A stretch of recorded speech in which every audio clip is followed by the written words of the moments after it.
Jamaica is well on its way to passing the 12th test by the International Monetary Fund, IMF. This was confirmed by Staff Mission Head to Jamaica, Dr. Uma Ramakrishnan, at a press conference last Friday. All quantitative performance criteria for end December 2015 and end March 2016 were met. Tax revenues reached the budget target for the first time since the global financial crisis in 2007. The central government primary surplus for FY 15-16 slightly exceeded the program target of 7.25% of GDP. Capital expenditures accelerated during December to March, fully utilizing the additional fiscal space for growth-enhancing capital spending that was approved at the 10th review. Structural reforms are also broadly on track. The mission has reached preliminary staff-level agreement with the authorities on a package of measures that aims to complete the combined 11th and 12th reviews under the EFF. Consideration by the IMF's Executive Board is tentatively scheduled for June 2016. Upon approval, about $80 million would be made available to Jamaica.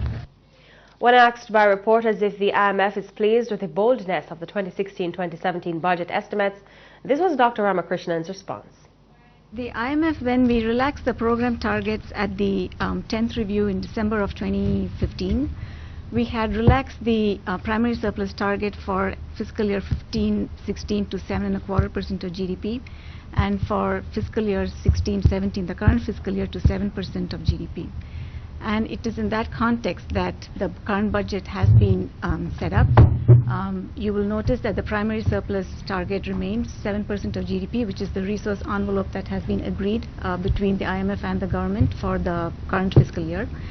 And in order to make that happen, the tax reform that has just been announced is being done in a prudent and responsible way so that it is fully revenue neutral in order to not impact the revenue, the primary surplus target that has been agreed. So yes, it is consistent with what we had agreed. Meanwhile, Jamaica's Finance Minister Audley Shaw was also quick to defend the 2016-2017 budget allocation. He addressed the opposition's claims that the Andrew Holness-led government knew there was no money available to fund the 1.5 million Jamaican dollars, or nearly $12,000 tax break plan. It's important that the government emphasizes that we have not taken a flippant or irresponsible approach to the budgetary process. When we had announced the pretty bold step, and I take note that the IMF has used the word bold more than once in the exit statement, we took a bold step in relation to income tax reform, but we didn't take an arbitrary or capricious step in terms of not ensuring that it's financed. And so that is why we had a tax package.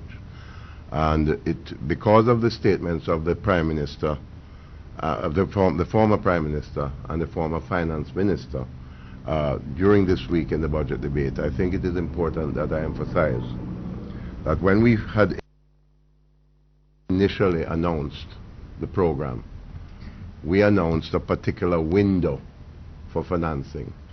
That is to say, the previous gas tax that was implemented last year, and which we were advised was in a special sub-account at the Bank of Jamaica. That is to say, we expected that that money was available. We came into power and realized it was not available.